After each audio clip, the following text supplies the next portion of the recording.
Hello everyone, welcome back to the channel. This is the second part of the first unit of CNI.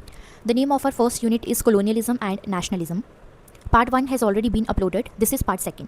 So second part में हम लोग पढ़ने वाले हैं approaches to the study of nationalism in India कि जब India में nationalism का राइज हुआ, जब लोगों में देशभक्ति की भावना आ रही थी, तो उसको लेकर डिफरेंट लोगों का डिफरेंट ओपिनियन है.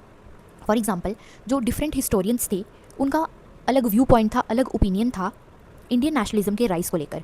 कुछ हिस्टोरियंस का मानना था कि इंडियन नेशनलिज्म लोगों में जो देशभक्ति की भावना जागी वो इस वजह से जागी. कुछ हिस्टोरियंस का व्यू पॉइंट था कि इस वजह से जागी. तो मतलब डिफरेंट हिस्टोरियंस का डिफरेंट ओपिनियन था regarding the rise of Indian nationalism. तो ये जो डिफरेंट व्यू पॉइंट्स हैं, इन्हीं को हम लोग कहते हैं approaches to the study of nationalism. So mainly 4 तरह की अप्रोचेस हैं: nationalist, imperialist, Marxist and subaltern. So सबसे पहली अप्रोच जो है हमारी नेशनलिस्ट अप्रोच, इसको स्टडी करते हैं. तो नेशनलिस्ट अप्रोच क्या कहती है कि इंडियन नेशनलिज्म इसीलिए डेवलप हुआ क्योंकि इंडियंस एक दूसरे के साथ खड़े हुए, दे बिकेम यूनाइटेड, और उनको फ्रीडम चाहिए थी फ्रॉम द ब्रिटिश रूल. मतलब जो नेशनलिस्ट अप्रोच है वो इंडियन नेशनलिज्म का पूरा क्रेडिट इंडियंस को देती है और इंडियन लीडर्स को देती है. वो कहती है कि ये इंडियंस की ही डिज़ायर थी कि वो ब्रिटिश रूल से फ्रीडम पाना चाहते थे, ब्रिटिश रूल से आज़ाद होना चाहते थे. ये उन्हीं की चाह थी, इसी वजह से उनके अंदर इंडियन नेशनलिज्म आया. मतलब नेशनलिस्ट अप्रोच जो है वो किसी थर्ड पार्टी को इंडियन नेशनलिज्म का क्रेडिट नहीं देती. ये पूरी तरह से इंडियन नेशनलिज्म का क्रेडिट इंडियन लीडर्स और इंडियन लोगों को देती है. अब कुछ हिस्टोरियंस ऐसे हैं जिन्होंने अपनी बुक में या अपनी राइटिंग्स में इस आइडिया को सपोर्ट किया है. तो वो कौन लोग हैं? जैसे कि बिपिन चंद्र, जैसे कि Tarachand, etcetera etcetera. Now for example, जब क्विट इंडिया मूवमेंट होती है 1942 में, तो क्विट इंडिया मूवमेंट क्या दिखाती है? क्विट इंडिया मूवमेंट ये चीज़ को शो करती है कि इंडिया को कंप्लीट इंडिपेंडेंस चाहिए. उसकी जो टॉलरेट करने की कैपेसिटी है, जिस हद तक वो ब्रिटिश रूल को टॉलरेट कर सकती थी, वो उसने कर लिया. लेकिन अब उसकी बर्दाश्त से ये बाहर हो रहा है. Now India wanted complete independence. ये चीज़ शो की क्विट इंडिया मूवमेंट ने. आफ्टर दैट जो नॉन कॉपरेशन मूवमेंट थी 1920 से लेकर 1922 तक चली, जिसको महात्मा गांधी ने लीड किया, इस मूवमेंट ने भी काफ़ी सारे इंडियंस को यूनाइट किया against the British rule. Non cooperation movement ने ये बता दिया ब्रिटिश रूलर्स को, ये मैसेज उनको दे दिया कि अब हम आपके साथ इससे ज़्यादा कॉपरेट नहीं कर सकते. जितना कॉपरेट हमने आपके साथ करना था वो कर लिया. सो ये जो एग्ज़ाम्पल्स हैं, quit India movement, non cooperation movement, ये जो एग्जांपल्स हैं, ये इंडियन नेशनलिज्म का जो क्रेडिट है वो पूरी तरह से इंडियंस को देती हैं, इंडियन लीडर्स को देती हैं. क्विट इंडिया मूवमेंट भी महात्मा गांधी ने लॉन्च की, जो कि एक इंडियन लीडर थे. नॉन कॉपरेशन मूवमेंट भी महात्मा गांधी ने लॉन्च करी और उनका साथ इंडियंस ने दिया. सो कहीं ना कहीं ये जो एग्जांपल्स हैं ये बिल्कुल इस आइडिया से फिट बैठती हैं.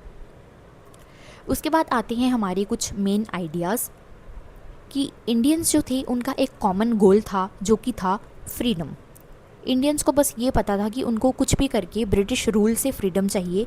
कैसे चाहिए, कब चाहिए, वो भी उनका मुद्दा था. लेकिन at the very first place उनका बस एक कॉमन गोल था, एक क्लियर विजन था कि उनको फ्रीडम चाहिए थी फ्रॉम द ब्रिटिश रूल. जो इंडियन नेशनल कांग्रेस थी, आईएनसी थी, उसने भी काफ़ी ज़्यादा इंपॉर्टेंट रोल प्ले किया. वो अपने डिफरेंट सेशंस रखती थी, लाहौर सेशन, ये सेशन, वो सेशन, जिसमें वो काफ़ी इम्पॉर्टेंट चीज़ों को डिस्कस करती थी कि आगे अब फर्दर हमें क्या स्टेप लेना है एंड ऑल. उसके बाद काफ़ी सारे ग्रेट लीडर्स थे जिन्होंने लोगों को इंस्पायर किया, जैसे महात्मा गांधी, सरदार वल्लभ भाई Patel, Jawaharlal Nehru, etcetera etcetera. National unity जो थी वो सबसे बड़ी स्ट्रेंथ थी. नेशनल यूनिटी की वजह से ही इंडियंस जो थे उनकी आपस में यूनिटी थी. इसी वजह से हम लोग ब्रिटिश रूल को बीट कर पाए. लेकिन ये जो नेशनलिस्ट अप्रोच है इसकी एक लिमिटेशन है कि ये ज़्यादा फोकस जो है वो इंडियन लीडर्स पे करती है. मतलब ये हम जो आज़ाद हुए हैं, इंडिया को जो इंडिपेंडेंस मिली है, इसका ज़्यादा क्रेडिट ये इंडियन लीडर्स को दे देती है, फ्रीडम फाइटर्स को दे देती है. लेकिन पेजेंट्स, वर्कर्स, वुमेन और ट्राइबल कम्युनिटीज़ भी उस टाइम पे थी जिन्होंने काफ़ी ज़्यादा स्ट्रगल किया फॉर फ्रीडम. लेकिन नेशनलिस्ट अप्रोच उन सब लोगों को इग्नोर कर देती है और सारा जो क्रेडिट है वो इंडियन फ्रीडम फाइटर्स को दे देती है. So this is small limitation of this approach. Now let's come to the second approach which is imperialist approach. तो इम्पीरियलिस्ट अप्रोच कहती है कि ब्रिटिश रूल जो है वो इंडिया के लिए बेनिफिशियल था. मतलब जो इम्पीरियलिस्ट अप्रोच है ये कुछ हद तक ब्रिटिश रूल को आइडियलाइज़ करती है, कुछ हद तक उसको अच्छा समझती है. इम्पीरियलिस्ट अप्रोच कहती है कि ब्रिटिशर्स ने इंडिया में मॉडर्न एजुकेशन को इंट्रोड्यूस किया, जैसे कि इंग्लिश को इंट्रोड्यूस किया, रेलवेज़ को इंट्रोड्यूस किया, लॉ, एडमिनिस्ट्रेशन एट्सेट्रा इन सब चीज़ों को इंट्रोड्यूस किया, और इसी वजह से इंडियन नेशनलिज्म क्रिएट हुआ। अब आपके माइंड में ये क्वेश्चन आएगा कि ब्रिटिशर्स ने जब इंडिया में मॉडर्न एजुकेशन को इंट्रोड्यूस किया, रेलवेज़ को इंट्रोड्यूस किया, तो इससे इंडियन नेशनलिज्म का राइज कैसे हुआ? सो जब ब्रिटिशर्स ने इंडिया में इंग्लिश एजुकेशन को इंट्रोड्यूस किया तो इंडियंस को democracy, liberty, freedom, equality, justice, इन सब आइडियाज़ के बारे में पता चला। तो this helped educated Indians communicate with each other and later demand rights. English education की वजह से जो इंडियंस थे उनको आपस में कम्युनिकेट करने का पता चला, उनको काफ़ी सारे आइडियाज़ का पता चला, जिनका भी मैंने आपको नाम बताया, justice, equality, freedom, democracy and all. और फिर बाद में उन्होंने राइट्स को डिमांड करना स्टार्ट कर दिया। So it was because of the English education कि इंडियंस को एक फ्यूल मिला कि वो इंडियन नेशनलिज्म को डेवलप कर सकें। सो मतलब अनइंटेंशनली, ऐसा उन्होंने इंटेंशनली बिल्कुल भी नहीं किया, अनइंटेंशनली, कोइंसिडेंटली ऐसा हुआ कि ब्रिटिशर्स ने जो जो चीज़ें इंडिया में इंट्रोड्यूस की उसका एक अच्छा इम्पैक्ट इंडियंस पे पड़ा, जिसने हमें हेल्प किया कि हम ब्रिटिशर्स को यहाँ से भगा सकें। और इसकी एक और एग्जांपल है कि ब्रिटिशर्स ने इंडिया में रेलवेज़ इंट्रोड्यूस की। तो रेलवेज़ उन्होंने क्यों इंट्रोड्यूस की? ताकि वो इंडिया से सामान जो है वो भर के अपने ब्रिटेन ले जाएं, हमारे रॉ मटेरियल्स को वो एक्सप्लॉइट कर सकें, इसलिए उन्होंने रेलवेज़ को इंट्रोड्यूस किया। लेकिन इससे क्या हुआ कि ट्रैवल काफ़ी इजी हो गया, इंडियंस के लिए ट्रैवल करना काफ़ी इजी हो गया। जो डिफरेंट पार्ट्स थे इंडिया के, अब उनमें कनेक्टिविटी बहुत ज़्यादा इंक्रीज़ हो गई। इससे लोगों में कनेक्टिविटी की फीलिंग डेवलप हुई, क्योंकि पहले लोग इतना पैदल चल के एक जगह से दूसरी जगह नहीं जा सकते थे या गाड़ी से नहीं जा सकते थे। अभी ट्रेन से, रेलवेज़ के थ्रू उनके लिए इजी हो गया to travel from one place to another place. So जब उनके लिए एक जगह से दूसरी जगह जाना इजी हो गया और कनेक्टिविटी इंक्रीज़ हो गई लोगों के बीच, तो उन्होंने प्लान बनाना स्टार्ट कर दिया कि अब ब्रिटिशर्स को कैसे भगाया जाए। उसके बाद कुछ मेन आइडियाज़ आते हैं कि ब्रिटिश रूल ने इंडिया को मॉडर्नाइज़ किया। ऐसा कौन कहता है? इम्पीरियलिस्ट अप्रोच कहती है। Nationalism was an unintended result of British reforms. तो ब्रिटिशर्स ने जो रिफॉर्म्स इंडिया में इंट्रोड्यूस किए वो गलती से, कोइंसिडेंटली उनके ऊपर ही उल्टे पड़ गए और उससे इंडियन नेशनलिज्म का राइज हुआ। British administration helped unite India. जो ऊपर पॉइंट पड़ा, it is one of the same thing कि उन्होंने जो रिफॉर्म्स हमारे इंडिया में इंट्रोड्यूस किए, अनइंटेंशनली उसने फ्यूल दे दिया इंडियन नेशनलिज्म को। अब इसकी भी एक लिमिटेशन है, जो एक्सप्लॉयटेशन है और जो ऑपरेशन इंडियंस ने फेस किया under the colonial rule, imperialist approach ने उसको पूरी तरह से इग्नोर कर दिया। इंपीरियलिस्ट अप्रोच ने ये तो बोल दिया कि ब्रिटिश रूल जो था वो काफ़ी ज़्यादा बेनिफिशियल था इंडिया के लिए, क्योंकि उन्होंने काफ़ी सारी मॉडर्न चीज़ें इंडिया में इंट्रोड्यूस की। लेकिन इंपीरियलिस्ट अप्रोच ने इस चीज़ को इग्नोर कर दिया कि बेशक काफ़ी सारी मॉडर्न चीज़ें उन्होंने इंडिया में इंट्रोड्यूस की, बट उसके बावजूद लोगों को काफ़ी एक्सप्लॉयटेशन फेस करना पड़ा, काफ़ी ऑपरेशन फेस करना पड़ा। Now let's come to the Marxist approach. Marxist approach क्या कहती है? मार्क्सिस्ट अप्रोच कहती है कि इंडियन नेशनलिज्म डेवलप हुआ क्योंकि ब्रिटिशर्स ने इंडिया को इकोनॉमिकली एक्सप्लॉइट किया। लोगों ने यूनाइट किया अपने आप को ताकि वो इस एक्सप्लॉयटेशन को ख़त्म कर सकें।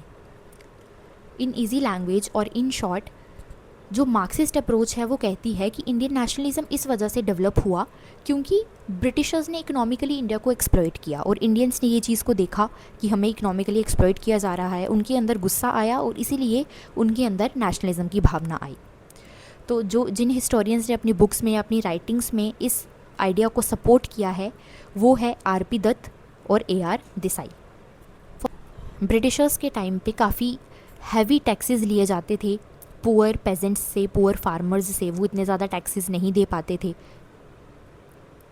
तो इस एक्सप्लॉयटेशन को देखते हुए लोगों के अंदर गुस्सा आया, इंडियन लोगों के अंदर गुस्सा आया और उनके अंदर नेशनलिज्म की भावना जो है वो डेवलप हुई। इंडियन इंडस्ट्रीज़ जो हैं उनको ब्रिटिश गुड्स की वजह से सफ़र करना पड़ा, क्योंकि ब्रिटेन में मशीन मेड गुड्स बनती थी और फिर वो मशीन मेड गुड्स को इंडिया में बेचते थे। इस वजह से इंडिया की जो हैंडीक्राफ्ट इंडस्ट्री थी वो पूरी तरह से डिस्ट्रॉय हो गई, क्योंकि जब चीज़ें मशीन से बनेंगी तो हाथ से बनी हुई चीज़ें कौन ही खरीदेगा। सो जब उन्होंने हमारी एक्सप्लॉयटेशन की तो इस चीज़ से हमें गुस्सा आया, इंडियंस को गुस्सा आया, उनके अंदर नेशनलिज्म की फीलिंग डेवलप हुई तो हमने उनके अगेंस्ट रिवोल्ट किया, प्रोटेस्ट किया और उनको यहाँ से भगा दिया। उसके बाद आते हैं कुछ main ideas of the Marxist approach. तो मार्क्सिस्ट अप्रोच क्या कहती है कि इकोनॉमिक एक्सप्लॉयटेशन जो है वो मेन कॉज था कि इंडियंस के अंदर नेशनलिज्म की भावना डेवलप हुई। The second point is that different social classes had different interest. So जो डिफरेंट सोशल क्लासेस थी उनके डिफरेंट इंटरेस्ट थे। फॉर एग्जांपल उस टाइम पे जो रिच लोग थे, जो किंग्स वगैरह थे, उनके कुछ और इंटरेस्ट थे। उनके क्या इंटरेस्ट थे कि भाई हमसे हमारा राज्य ना छिन जाए, हमारा किंगडम ना छिन जाए, जैसे कि हैदराबाद के निज़ाम हो गए ये वो, ठीक है। तो उनका जो इंटरेस्ट था वो कुछ और था। ऑन द अदर हैंड जो पेजेंट्स थे उनका क्या इंटरेस्ट था कि भाई हमसे टैक्स कम लिया जाए। तो डिफरेंट सोशल क्लासेस जो थी उनके डिफरेंट इंटरेस्ट थे। कॉलोनियलिज्म ने ब्रिटेन को बेनिफिट किया लेकिन इंडिया को हार्म किया। अब ये जो मार्क्सिस्ट अप्रोच है इसकी भी एक लिमिटेशन है कि इसने बहुत ज़्यादा इकोनॉमिक फैक्टर्स पे फोकस किया, इसने बहुत कम इंपॉर्टेंस दी है कल्चर को, रिलीजन को या फिर इमोशंस को। Now let's come to the subaltern approach. Subaltern का मतलब है वो लोग जो कि सोशली, इकोनॉमिकली और पॉलिटिकली वीक है या मार्जिनलाइज्ड है। मार्जिनलाइज्ड का मतलब है किसी को किसी चीज़ में इंक्लूड ना करना, समाज में इंक्लूड ना करना, पॉलिटिक्स में इंक्लूड ना करना, सेपरेट रखा जाना। तो सबअल्टर्न अप्रोच कहती है कि फ्रीडम स्ट्रगल जो है वो सिर्फ फेमस लीडर्स ने नहीं किया। ऐसा नहीं है कि हमें जो फ्रीडम मिली है वो फेमस लीडर्स की वजह से मिली है या जो फेमस फ्रीडम फाइटर्स हैं उनकी वजह से मिली है। ऑर्डिनरी लोग, आम जनता जैसे कि पेजेंट्स हो गए, ट्राइबल्स हो गए, वर्कर्स, वुमेन, लोअर कास्ट के जो लोग हैं, उन्होंने भी काफ़ी ज़्यादा इंपॉर्टेंट रोल जो है प्ले किया। मतलब सबअल्टर्न अप्रोच जो है वो कुछ हद तक साइड लेती है पेजेंट्स की, ट्राइबल्स की, वर्कर्स की, वुमेन की, लोअर कास्ट के लोगों की, क्योंकि इनको इग्नोर किया गया जब इंडिपेंडेंस की बात आई, जब फ्रीडम की बात आई कि इंडिया को फ्रीडम कैसे मिला, कैसे उसको इंडिपेंडेंस मिली, तो इन लोगों का जो स्ट्रगल है उसको इग्नोर किया गया और सारा क्रेडिट जो है वो फेमस लीडर्स को दे दिया गया। तो सबअल्टर्न अप्रोच जो है जिन लोगों को इग्नोर किया गया उनके स्ट्रगल्स को हाईलाइट करती है।